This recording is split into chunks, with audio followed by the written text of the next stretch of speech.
बारामतीची लढाई अटीतटीची झाली असून आता रोहित पवारांनी अजित पवारांवर टीका केली तर शरद पवारांना सांगता सभेसाठी त्यांचं नेहमीचं मैदान मिळालेलं नाही।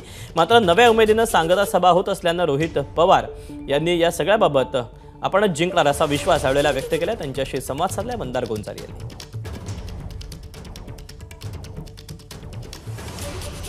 तर ज्या ठिकाणी सांगता सभा व्हायची आतापर्यंत शरद पवारांची असेल, अजित पवारांची असेल, सुनेत्रा पवारांची असेल, एकत्रित राष्ट्रवादी असताना अगदी छोटं मैदान होतं।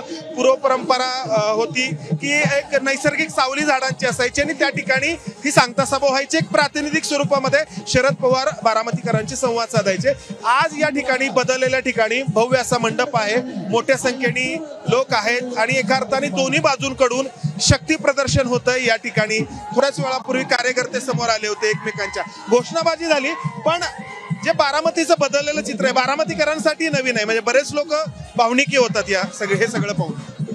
बारामतीचे लोक आणि महाराष्ट्राचे लोक विचारावर प्रेम करतात, विचारावर आस्था असते। पवार साहेबांनी विचार कधी सोडलेला नाही, त्यामुळे ज्या लोकांनी विचार बदललेले त्यांना नक्कीच या लोकसभेमध्ये नंतर अडचण झाल्याशिवाय राहणार नाही। अजितदादा म्हटलेले आहेत की 7 तारखेला म्हणजे परवा दिवशी मतदान झाल्यानंतर मीच पवार कुटुंबातला इथं असेल आणि बाकीचे सगळे पवार कुटुंबीय बाहेर निघून जातील। जर ते इथं राहिले तर मी मिशा काढेन, असं एक आव्हान त्यांनी दिलेलं आहे। मिशा काढावे लागतील त्यांना। आम्ही राजकारणात काय गोट्या खेळायला नाही तर क्रिकेट खेळायला नाही तर पतंग उडवायला आलेलो नाही।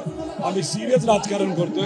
गेले 8 महिने अख्ख्या महाराष्ट्रात आम्ही कष्ट घेतोय। आता सुद्धा फक्त 4 तास आम्ही झोपतोय, पवार साहेब 4 तास झोपतात। त्यामुळे आम्ही सिरियस राजकारण करायला आलोय आणि स्वार्थासाठी नाही तर लोकांसाठी आम्ही करत आहोत। त्यामुळे दादा काय बोलतात तरी काय होत नसतं, लोक काय म्हणतात, लोकांचा विश्वास कोणावर हे जास्त महत्वाचं आहे। कॅमेरामॅन अमोल गवाळेसह मंदार गोंजारी, एबीपी माझा, बारामती।